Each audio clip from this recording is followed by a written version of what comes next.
Jean-Claude Beauchemin à l'Abitibi-Témiscamingue et qu'est-ce que l'aspirant-chef du PLQ Charles Milliard a à offrir à la région? Voilà les questions qu'on s'est posées pour vous.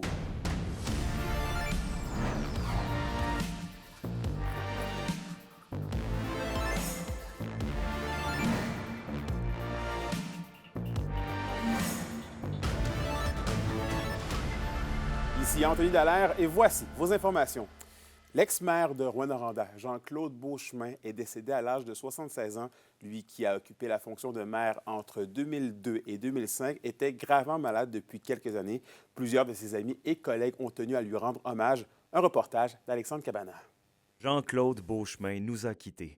Mais la mémoire, la légende demeure, celle d'un homme, d'un ami, d'un mentor pour toute une région. Je pense qu'en Abitibi-Témiscamingue, à Rwanda, on ne réalise pas l'importance qu'il a eue.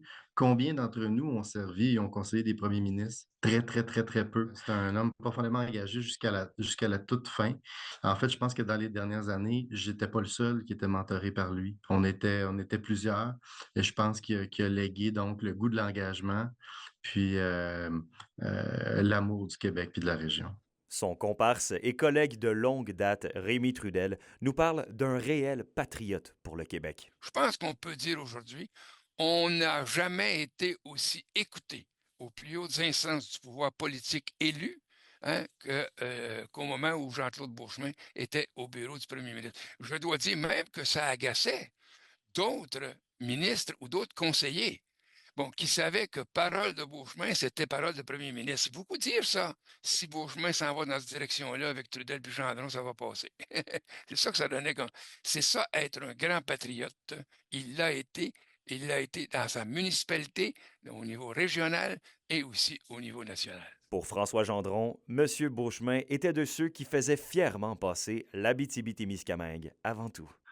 Jean-Claude était quelqu'un qui nous aidait parce qu'il y avait des entrées avec Bernard Landry, qui est un senior, puis il y avait beaucoup d'entrées avec M. Parizeau.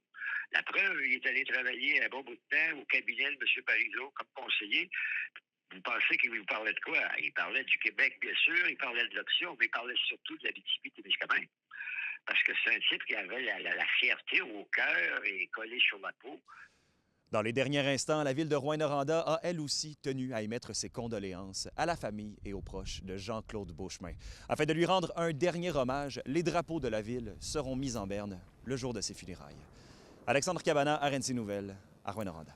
En politique provinciale maintenant, Charles Milliard, l'un des aspirants-chefs du Parti libéral du Québec, est dans la région aujourd'hui et Félix Blaquière est allé à sa rencontre. L'ex-PDG de la Fédération des chambres de commerce du Québec et maintenant aspirant-chef au PLQ, Charles Milliard s'est arrêté à Val-d'Or pour partager ses idées pour l'Abitibi-Témiscamingue. Je pense qu'il faut remettre le secteur primaire au cœur de l'économie du Québec, surtout dans le contexte tarifaire actuel, donc l'agriculture, le forestier, mais surtout le minier ici. Et je pense justement que si on veut valoriser les régions qui regorgent de ces richesses-là, on doit leur permettre d'avoir accès à du financement plus facilement pour créer des milieux de vie.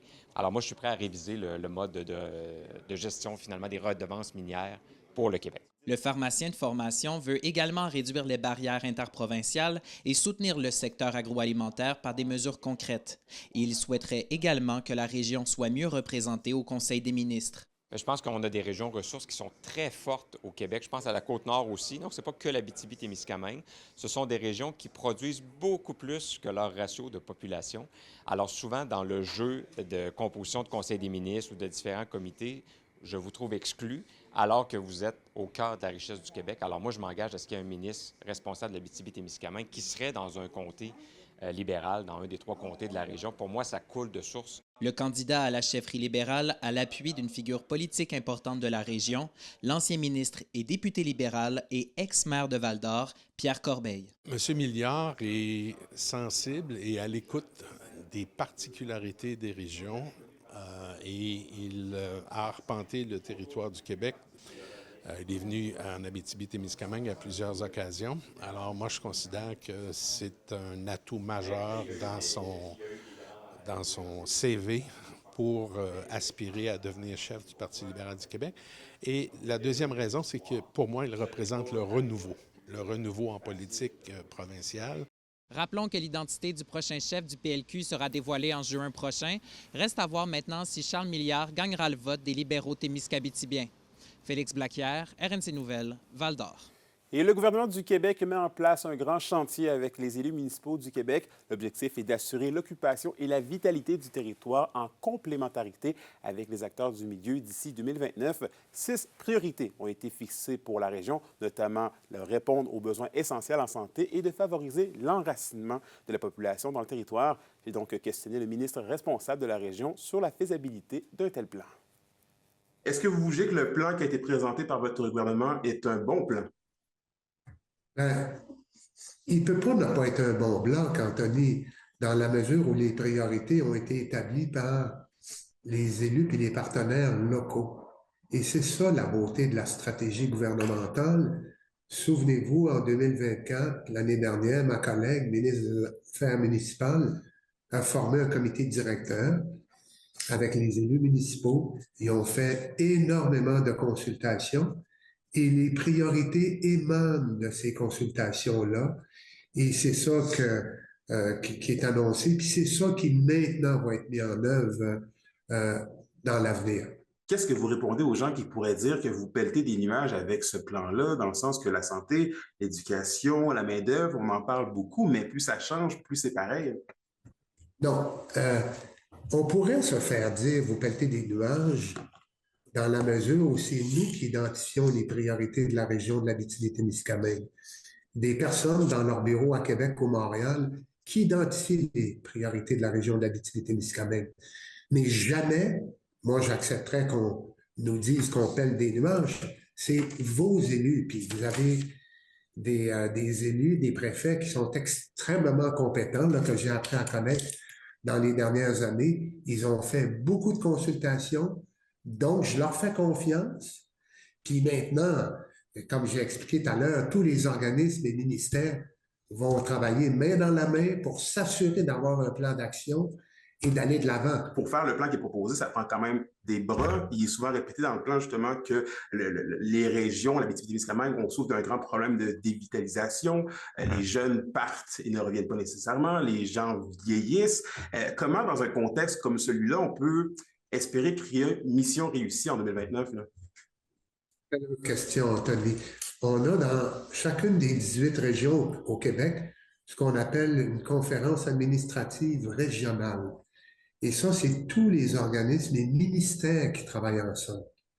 Donc, tous les ministères qui sont établis chez nous en Abitibi-Témiscamingue vont travailler main dans la main pour s'assurer que ce qui relève d'un ministère soit fait en symbiose avec ce qui relève d'un autre ministère. Et c'est cette conférence administrative régionale-là qui va établir un plan d'action avec un mandat spécifique pour que ça puisse être mis en application. Fait que c'est vraiment, je le répète, c'est une façon de bien occuper et de rendre le territoire le plus vital possible, là, si je peux m'exprimer ici, mais avec les personnes qui sont chez nous. Et au sport, les Huskies de Rouyn-Noranda ont entamé hier soir leur séquence de 6 matchs sur la route en subissant un revers de 6-4 face aux Saguenayens de Chicoutimi. Les Huskies vont disputer leur prochaine rencontre du côté de Bécomo dans le cadre d'un programme double demain soir et samedi après-midi. Et à la météo de l'Abitibi-Témiscamingue pour ce soir et cette nuit, c'est de la faible neige intermittente. On prévoit des minimums entre moins 18 degrés Celsius et moins 19 degrés Celsius. Pour la journée de demain, c'est généralement nuageux avec de la neige par endroits. Maximum de moins 14 degrés Celsius pour l'Abitibi et de moins 12 degrés Celsius pour le Témiscamingue. Et finalement, en aperçu pour samedi, c'est de la neige intermittente avec des maximums de moins 7 degrés Celsius. Et voilà, c'était vos informations régionales. Merci encore une fois d'avoir été des nôtres. Nous, on se dit bien évidemment à demain pour la suite des choses. Sur ce, prenez soin de vous.